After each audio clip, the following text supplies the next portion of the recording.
Здравейте, приятели, аз съм Лагаров и Spider-Man излиза след по-малко от седмица. Най-хайпаната игра тази година, поне не знам, аз съм супер хайпнат за Spider-Man 2, супер много очаквам на Spider-Man 2. Това може да бъде игра на годината, може да бъде, но всъщност не, как ще бъде игра на годината, хора? Голум излезе тази година, така че всичко приключва. Spider-Man 2 може да си закупите от Ozon.bg, като все още може да се преордернете, да вземете бонус и това цялото да го направите с намалението на 143 лева. Колекционерското издание все още е налично, даже и лимитираният PlayStation 5 с джойстика и панелите на Spider-Man 2. Какви ли не още Spider-Man неща има в Ozon.bg и какво ли още не. Използвайте линка долу в описанието. Благодаря.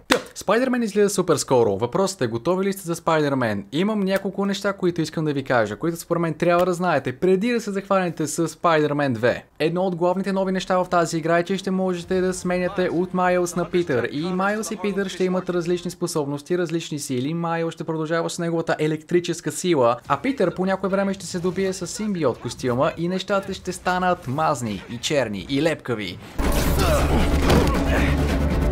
Просто новите атаки от този костюм изглеждат ненормални. Между другото, нещо ми говори, че този костюм ще символизира някаква, може би, тъмна страна на Питър, която ще се покаже в Spider-Man 2, понеже, I don't know, man, Venom костюма...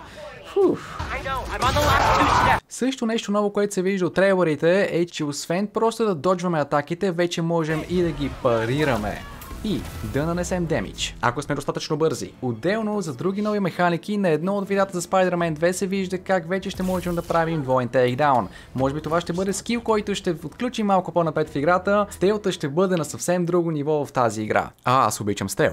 Отделно Питър ще има и тези механични ръце, които ще бъдат включени напълно в играта. Може би с някакви скилове ще ги подобряваме, но мелето ще бъде пълно. Също разбрах, че на дадени странични мисии, да кажем престъпленията, минавате някое престъпление на улицата, спасявате Ню Йорк и изведнъж, примерно ако играете с Питър, Майл се появява и започва да ви помага. Разбивате на пух и прах бандитите и накрая завършвате с двоен тейкдаун. Но разбира се, в Spider-Man 2 няма да бием обикновени бандити и престъпници, а злодеи, които са доста добре познати на нас. Част от тези злодеи са, разбира се, Venom, Kraven the Hunter, Lizard, Kingpin, Black Cat, Мистер Негатив или Мартин Ли, Скорпион, Тъмстоун, Таскмастър, Праулър. Със сигурност ще има още няколко, които все още не знаем кои са изобщо. Предишните два Спайдермена се развиват, разбира се, в Ню Йорк, по-точно Манхатън. Само че, хора, едно от най-яките неща е, че новата Spider-Man 2 ще има още два квартала, което буквално ще направи града двойно по-голям. Света на Spider-Man ще бъде двойно по-голям, ще има Бруклин и Куинс. Важни и добре познати местоположения ще се намират там, като например училището на Майлз и също панерът на Кони Айланд. Нямам търпение, честно казвам, да експлорвам това място. Освен, че градът е по-голям, той е и доста по-жив. Вече ще има настройка, която ще може да добавя повече хора и повече трафик, а детайлите са просто ненормални. Както може да забележите тук, се вижда как вътре в сградите просто има хора. И това е нещо, което според мен добавя много живот към играта.